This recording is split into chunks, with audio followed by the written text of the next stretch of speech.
As decisões informadas começam aqui. Apoie o jornalismo independente e garanta acesso aos artigos de opinião exclusiva. A verdade não tem preço, mas as notícias que dão forma aos seus hábitos de leitura, sim. Agora, com 20€ de desconto. Assine em observador.pt.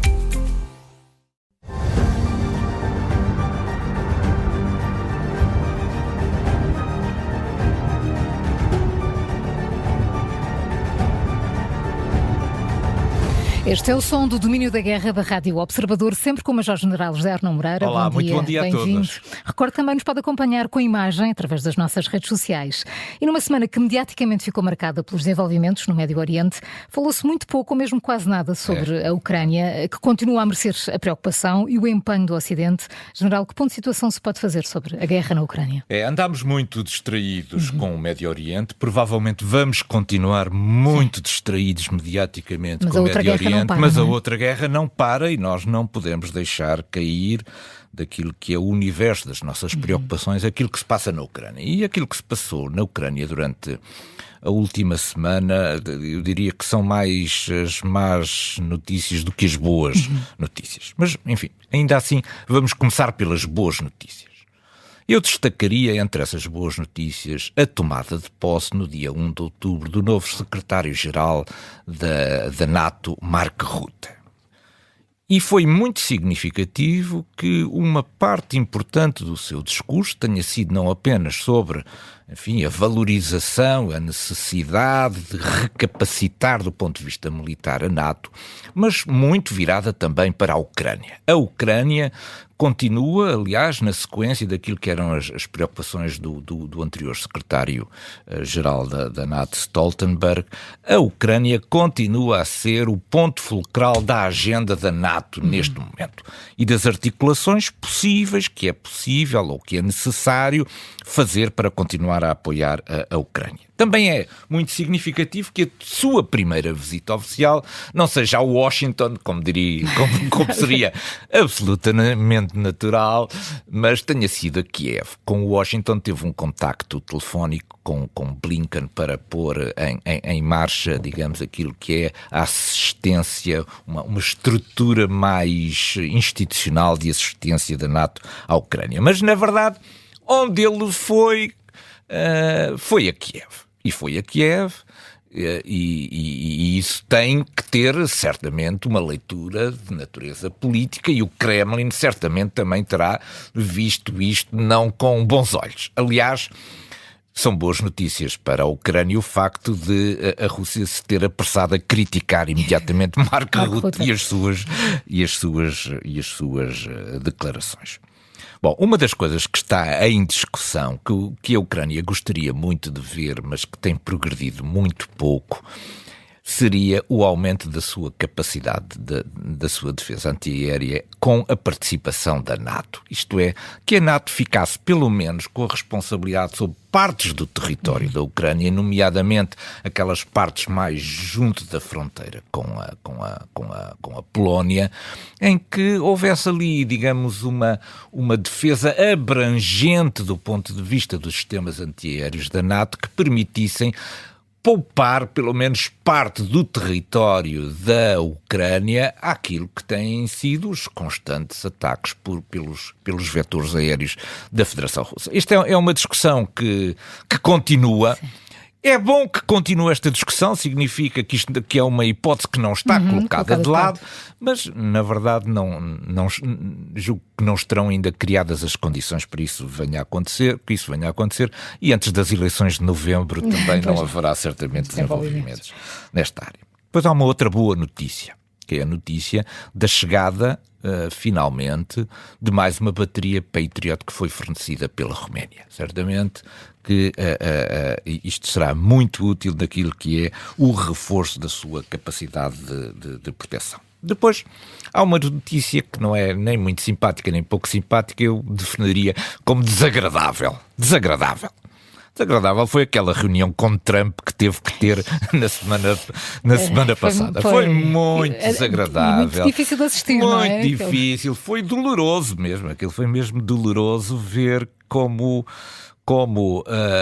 a favor daquilo que é a necessidade da Ucrânia manter uma equidistância entre os candidatos presidenciais nos Estados Unidos, Zelensky se teve que sujeitar, digamos, a uma conversa com Trump, que no final, para cúmulo de tudo aquilo que é desagradável, ainda veio falar no seu amigo Putin. Quer dizer, há mínimos para estas coisas, porque ele é candidato e o outro é presidente. Portanto, deveria haver aqui também maior consideração e respeito ao receber Zelensky. Mas pronto, já passou, era uma missão que era difícil e que Zelensky tinha necessariamente, do ponto de vista institucional, mas não terá sido certamente muito agradável ter estado nesta reunião. Mas depois vêm as notícias desagradáveis desta semana.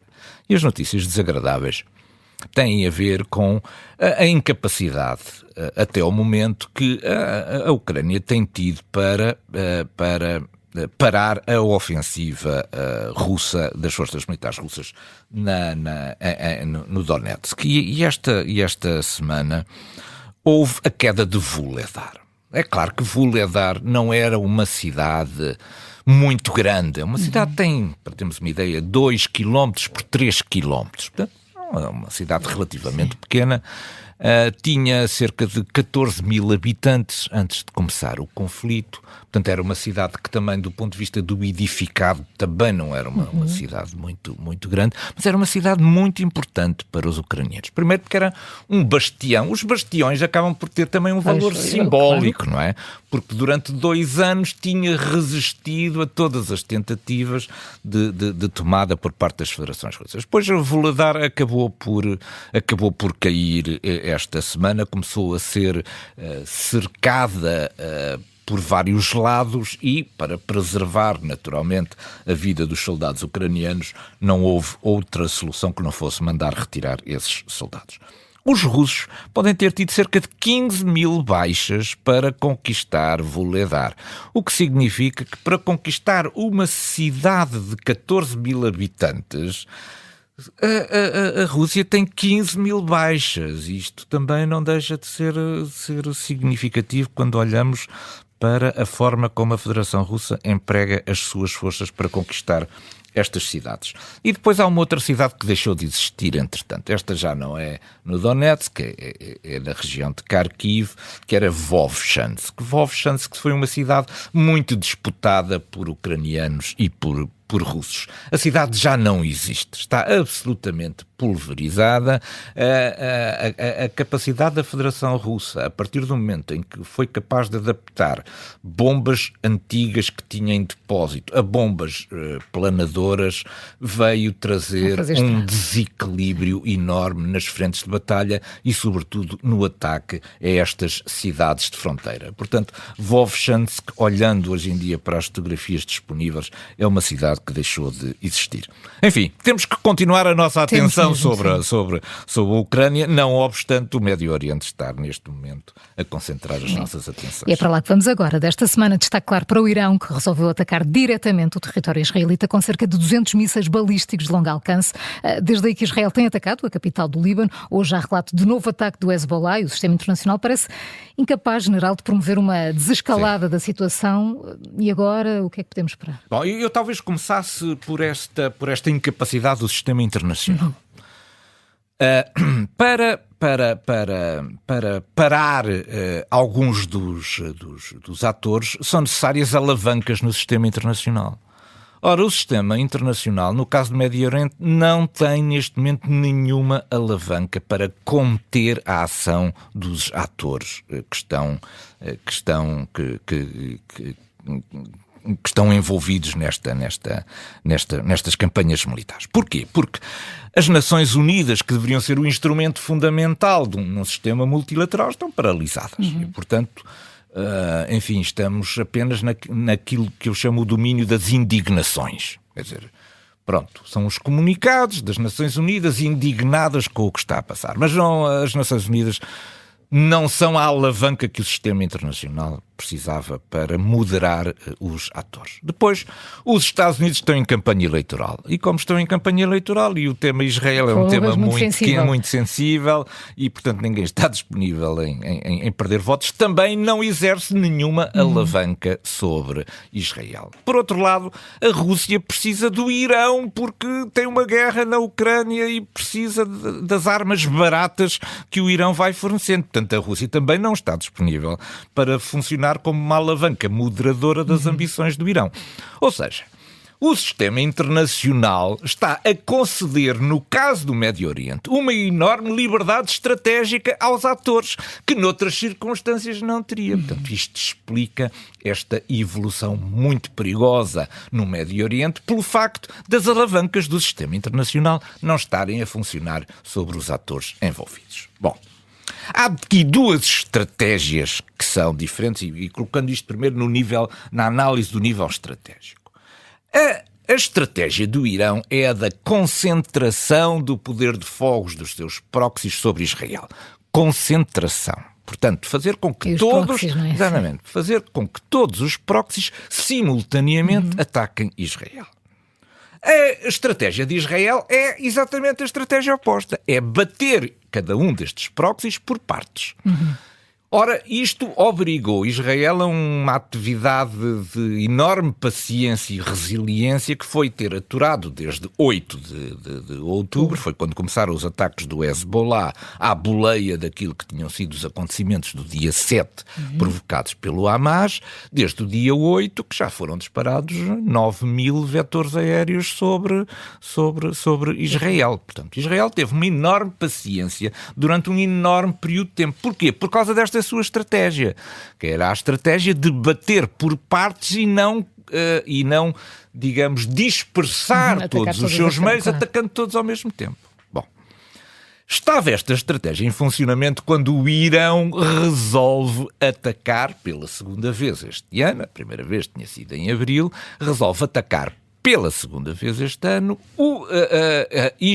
Israel. Nós ganhamos aqui profundidade de análise se formos capazes de ver as diferenças entre o que aconteceu em abril, no primeiro ataque do Irão, e o que aconteceu agora neste ataque. E há dois níveis de análise que a mim me parecem importantes. O primeiro nível de análise tem a ver com a tipologia dos vetores utilizados.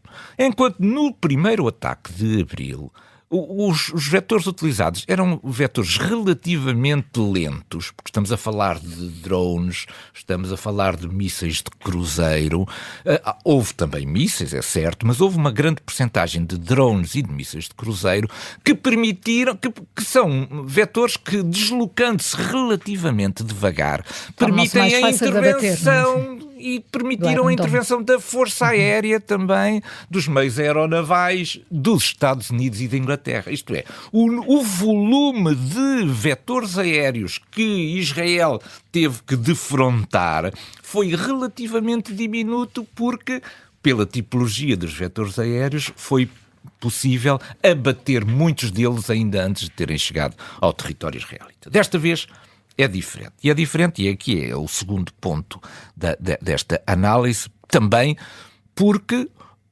o tempo de aviso foi muito mais curto do que da primeira vez. Da primeira vez, porque os outros meios circulavam sobre aquilo que eram os espaços aéreos sob controle dos vizinhos do Irão. Houve necessidade, o Irão sentiu necessidade de os avisar com tempo. Portanto, houve muito tempo de preparar, inclusivamente na articulação Israel com Estados Unidos e Grã-Bretanha, uma resposta a esse ataque. Desta vez foram utilizados mísseis balísticos. Os mísseis balísticos atingem dezenas... Foi a quantidade e a tipologia neste caso. E a tipologia neste caso. E os tempos de aviso foram muito curtos. É por isso que, quando nós olhamos para aquilo que foi a intervenção dos meios navais dos Estados Unidos no Mediterrâneo Oriental, eles só terão abatido dos 180 ou dos 200 cerca de 12 mísseis balísticos. Isto é, a grande maioria sobrou para o sistema de artilharia antiaérea, para os sistemas antiaéreos de Israel. Portanto, os sistemas de Israel foram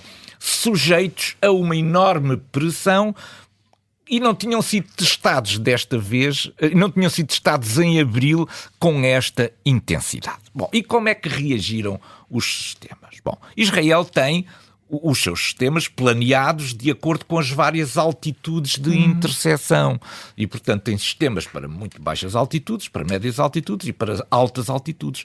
Alguns das explosões, em alguns vídeos, para quem tiver curiosidade, são de uma cor violeta, que significa que foram feitos extra-atmosfericamente. Sim. Isto é, o sistema israelita foi capaz de passar para lá da atmosfera normal para interceptar estes mísseis balísticos na extra-atmosfera. E é daí a cor diferente que resulta destas explosões. Bom, houve por parte do Irão, e também os iranianos têm, junto à opinião pública ocidental, têm gente que vibra com os mísseis a caírem sobre Israel. E houve uma enorme excitação com o número de impactos que houve. Bom, há uma lei da física que eu gostava de recordar, que é: todo o míssil balístico cai depois de lançado. Cai, seja intacto ou não, tem de cair. Cai. Portanto, não vale a pena ficarmos excitados de ver um número elevado de mísseis balísticos que caíram, foram lançados 180, não ficou nenhum no ar. Todos eles caíram. E, portanto, não é esse o nível de análise que nós devemos ter. Claro. O que devemos fazer é: esses mísseis cumpriram a sua missão ou não cumpriram a sua missão? E a missão era muito clara. Do meu ponto de vista, na minha leitura, era muito clara. Era destruir a capacidade de retaliação de Israel. E é por isso que foi feito essencialmente sob bases aéreas. O que o Irão procurou neste seu ataque aos mísseis balísticos foi tornar inoperacional a capacidade israelita de poder utilizar a sua força aérea contra o Irão numa resposta.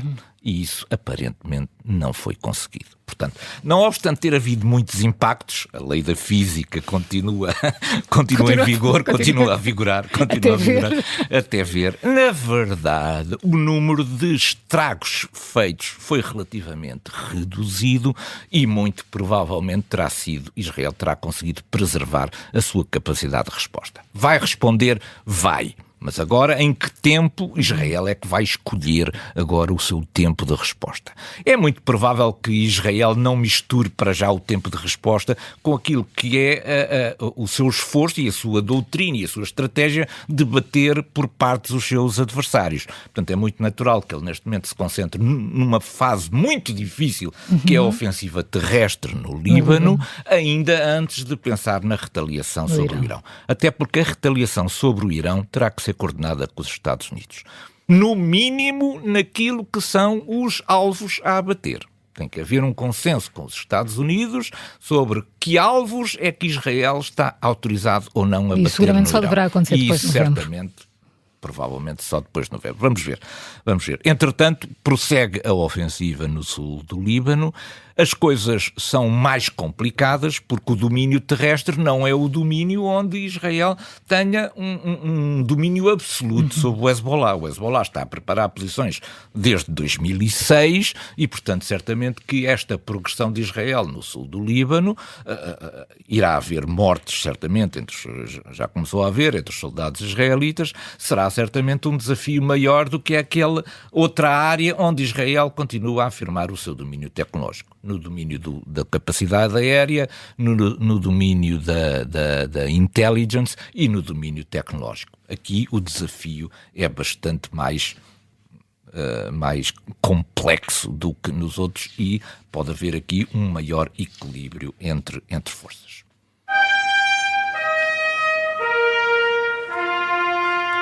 General, hoje trazemos para a nossa cortina de fumo notícias sobre a indústria automóvel russa e sobre a remodelação do novo automóvel da Lada, o Lada Niva. O que é que se passa com o automóvel renovado? A quem foi acrescentado um daqueles grandes painéis multimédia não funciona como anunciado?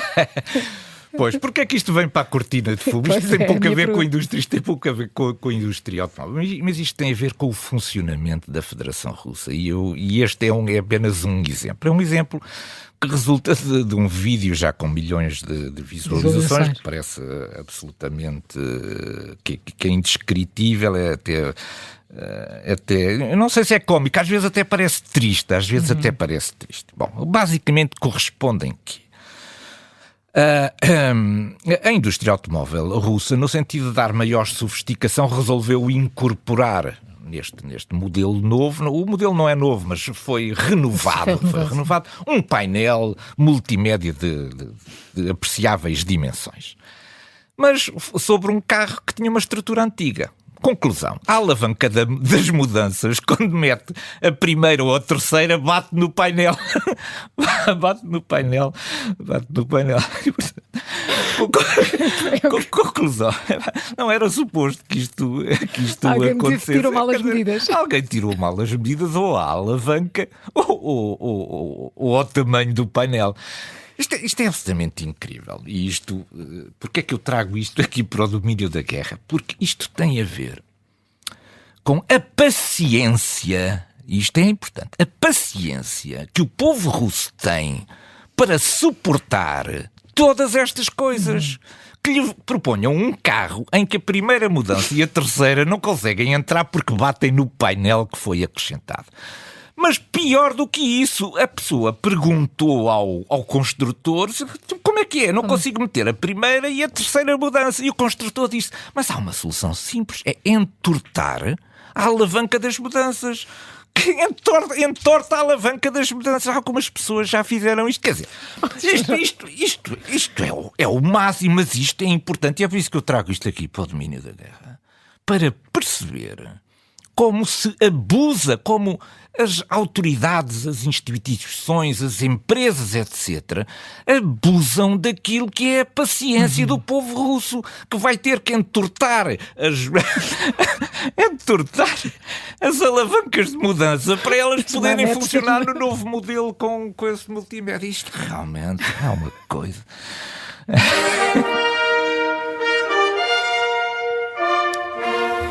Bem, o nosso ponto de mira incide hoje sobre Balázs Orbán, um dos principais conselheiros de Viktor Orbán, que deu recentemente uma entrevista em que defende que a Ucrânia se deveria ter rendido logo no início da invasão russa. General Arnaud Moreira, a confusão lançou este conselheiro com o mesmo apelido do primeiro-ministro da Hungria. Ainda por cima tem, não sabemos se é primo. Ele tem o mesmo apelido, não sei se ele é familiar, se não é familiar, mas pelo menos é familiar com o estilo de Viktor Orbán, isso também aqui é importante. Bom, há um conjunto de pessoas que integram a União Europeia e a NATO que não deixam de me surpreender.